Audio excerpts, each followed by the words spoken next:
नाज़रीन इकराम, supreme court of Pakistan की जुलाई 2023 में एक latest judgement,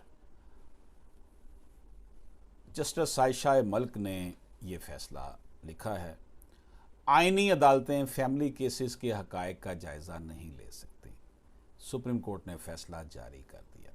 justice Ayesha Malik ने 6 सफ़ात पर मुश्तमिल फैसले में लिखा है कि अपील का हक़ देने या ना देने का अख्तियार सिर्फ पार्लियामेंट को हासिल है। दूसरी अपील का हक़ दस्तयाब ना हो तो मुतलका फोरम का फ़ैसला हतमी तसव्वुर होगा। फैसले में कहा गया कि हाई कोर्ट को ये हक़ हासिल नहीं कि वो साइलिन को दूसरी अपील का हक़ दे। फैमिली केसेस में हक़ाइक़ का जायज़ा लेने के लिए हाई कोर्ट को दूसरी अपील का हक़ ना देने का मकसद कानूनी तनाज़ात को जल्द हल करना है। सुप्रीम कोर्ट के फैसले में कहा गया कि अगर हाई कोर्ट्स फैमिली केसेस में हक़ाइक़ का जायज़ा लेना शुरू कर दें तो इससे मुकदमात का सैलाब उमड़ आएगा। अदालतों को ये अख्तियार नहीं दिया जा सकता कि वो गैर ज़रूरी तौर पर कानूनी अमल का गलत इस्तेमाल करें। फैसले में मज़ीद कहा गया कि जब ट्रायल कोर्ट्स और एपीलेट कोर्ट्स हक़ाइक़ का तयन कर दें तो आइनी अदालतों को मुदाखलत से ग्रेज़ करना चाहिए। ट्रायल कोर्ट्स और एपीलेट कोर्ट्स को हक़ाइक़ का जायज़ा लेने का अख्तियार देने का मकसद गैर ज़रूरी मुकदमाबाजी की रोकथाम है। नाज़रीन इकराम, ये कहा गया कि जो फैमिली कोर्ट्स जिन फैमिली कोर्ट्स का जो केस होता है वो फैमिली कोर्ट्स के बाद जब डिस्ट्रिक्ट कोर्ट में जाता है, वहाँ फ़ैसला होने के बाद अगर लोग फिर मज़ीद उसमें कुछ चाहते हैं तो वो फिर अपील का ख़त्म हो जाता है तो वो फिर रिट कर देते हैं हाई कोर्ट में।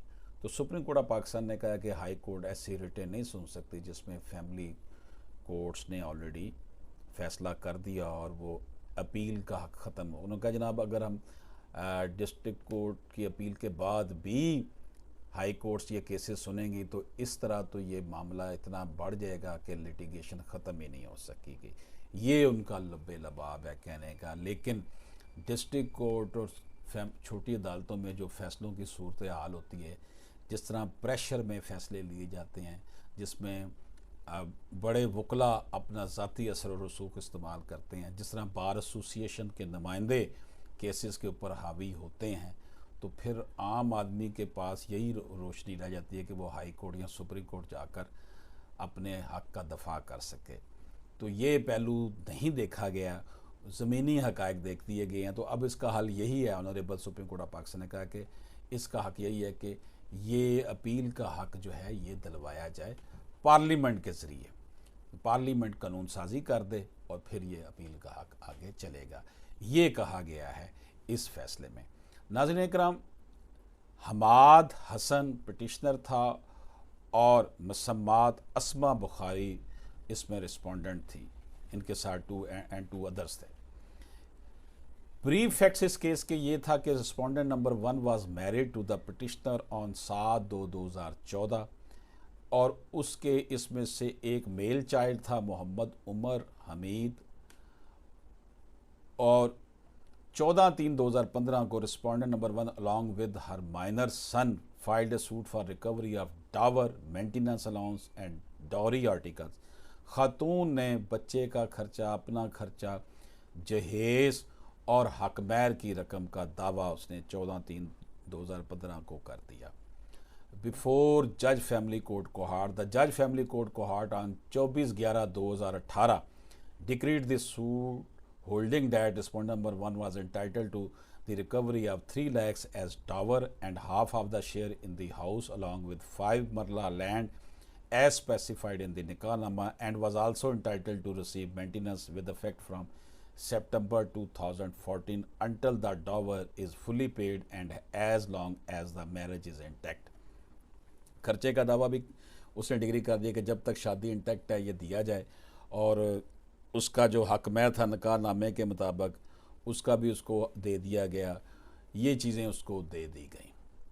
Additionally the minor was entitled to receive maintenance allowance increasing it annually by 10%। इजाफे के साथ माइनर को ये खर्चा भी मिलता रहेगा until the age of majority, जब तक कि वो बालग नहीं हो जाता। ये केस था। ये petitioner challenge the judgement and decree dated 24/11/2000। Petitioner ने, मर्द ने, खावंद ने ये डिग्री जो है वो चैलेंज कर दी अदालत में, डिस्ट्रिक्ट कोर्ट में, और जब ये डिग्री चैलेंज की गई और उसमें सूरत हाल जो बनी, which appeal was dismissed vide judgment dated 24/5/2019, ये अपील 2019 को डिसमिस हो गई। एडिशनल डिस्ट्रिक्ट जज court increase the annual increase of the maintenance for respondent number 1 and the minor from 10% to 20%। जज साहब ने खर्चा मज़ीद बढ़ा दिया। पटिशनर ने एक रिट पटिशन दायर की हाई कोर्ट में, जिसमें मुख्तलिफ जो ट्रायल कोर्ट की फाइंडिंग्स थी उनको चैलेंज किया गया, which were maintained by the appellate court were misconceived and were a result of misreading of the evidence. उसने कहा जनाब कि ये उसके साथ ज़्यादती की है। अब जनाब क्या हुआ कि writ petition were dismissed vide impugned judgment dated 16। Writ petition भी उस मर्द की जो खावन था वो कर दी गई, डिसमिस कर दी गई, यानी कि हर महाज पर उसको नाकामी हुई, वो आगे बढ़ता चला गया, सुप्रीम कोर्ट तक कहाँ पहुँचा। उन्होंने कहा जनाब हमने रिकॉर्ड देखा है। अब जस्टिस आयशा मलिक साहिबा ने अपना फैसला दिया। The issue before us pertain to the finding of the High Court in petition where by the constitutional jurisdiction of High Court was invoked. Constitutional jurisdiction of High Court as provided in Article 199 of the Constitution is well defined and its invocation is limited in scope against appellate decision. The extent to which it can be invoked has been assessed by this court over the course of several decades.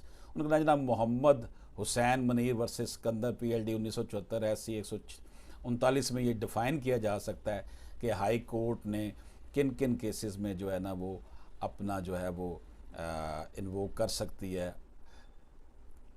इस चीज़ को उन्होंने जनाब ना honourable Ayesha Malik साहिबा justice ने जो है कहा, the right to appeal is a statutory creation either provided or not provided by the legislator. If the law intended to provide for two opportunities of appeal, it would have explicitly done so. In the absence of a second appeal, the decision of the appellate court is considered final on the fact and it is not for the high court to offer another opportunity for hearing.